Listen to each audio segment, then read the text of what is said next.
New sellers do sometimes struggle on getting established. I'm going to give you a few secret hacks that you can apply onto your eBay account, and hopefully it will help you get your eBay business kickstarted within a week or so. You can see that this test account that I use has 565 feedbacks on there. However, many of you guys, when you're starting out on eBay, you're going to have a 0 feedback. So when you start selling products on eBay, people are going to look at your account and think, oh, this person's got no feedback. Should I buy it? Should I not? One good thing about eBay, let me explain, is that it combines buying feedback and selling feedback. If you look at this account, for example, if you go ahead and click on it, it'll show you all the seller's feedback. But if the person bought on it, it will show the buying feedback on there as well. Whether you get 1 feedback as a buyer, 1 feedback as a seller, it's going to help you get more feedback overall, which is absolutely fantastic. So as a buyer, what you want to do is you want to go penny shopping. Penny shopping is basically you're buying products for a penny. And let me show you how it works. Go ahead and search for something, type in the letter A, B, C, D, whichever one that comes up, right? So let's try the letter A.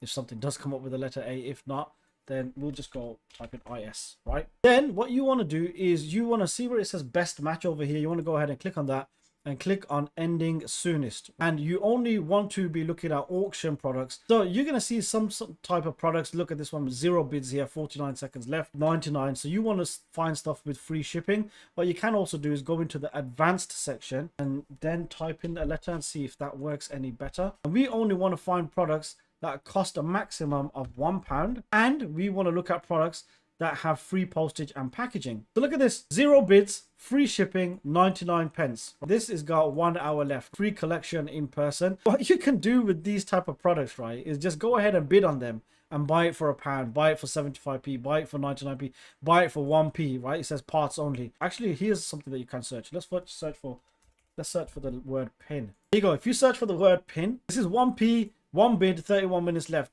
And you don't want to keep buying off the same buyer, because the same buyer can't keep leaving you the same feedback over and over and over again. So what you're going to do is you're going to search for different words, and then look, you're going to buy products like this. 1p, it's coming from China. Who cares where it's coming from? It doesn't really matter, right?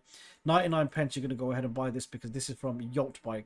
10p, you're going to buy this because it's from Yans, and they specifically know that you're not really interested in the product. If you get the product delivered, fine, fantastic, you know what, no complaints. They know exactly the reason why you're buying this is because they're going to get sales transactions, but you're going to buy it, and then you're going to get buyer feedback. So when you get buyer feedback, look, there's about 10 items on this page where I can be getting 10 feedback from on my store just by doing a little bit of shopping. What you also want to do is you want to get some seller feedback on there as well. And you can go onto eBay and then go to your dollar store, go to Poundland, go to the cheap corner shop and buy the cheapest items that you can find. It doesn't matter what it is, right? It could be a pen, you know, a little chocolate bar, could be absolutely anything. And then just auction it off on eBay. Put it on for 99 cents, offer free delivery. You're probably going to sell it for break even. Who cares? It doesn't matter. When you sell these products, right, people are going to leave you feedback. You're going to get some transaction history on your account. If people are going to buy products off you, they're 99 cents. People ain't going to think twice about it, and they're going to buy it, and you're going to put it as a 3-day auction. So now you're going to be getting buyer feedback. You're going to be getting seller feedback.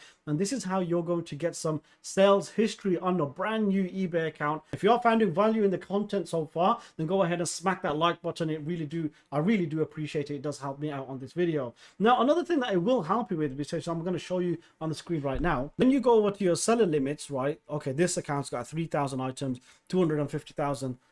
That's as a selling limit. Right? However, when it comes to brand new selling accounts, you might find that you can only list 10 items and a value of up to $1,000 or £1,000. If that is the case, then that's absolutely fine. Don't worry about it, because when I say to you that you're going to be listing these 10 auction items or 100 auction items or whatever it is that you've got, you know, you're going to buy from Poundland, you're going to buy from dollar store or wherever it is, you know, anywhere that's local to you, you're going to list these items and you're going to max out your limit. Now, when you max out your limit and then you start making some sales, you know, this is a really good way of actually increasing your selling limits on eBay. If you click on the video that you see on the screen right now, I show you exactly how selling these type of cheap items can actually give you more higher profits, a bigger store, and you can get a really good store by selling cheap items.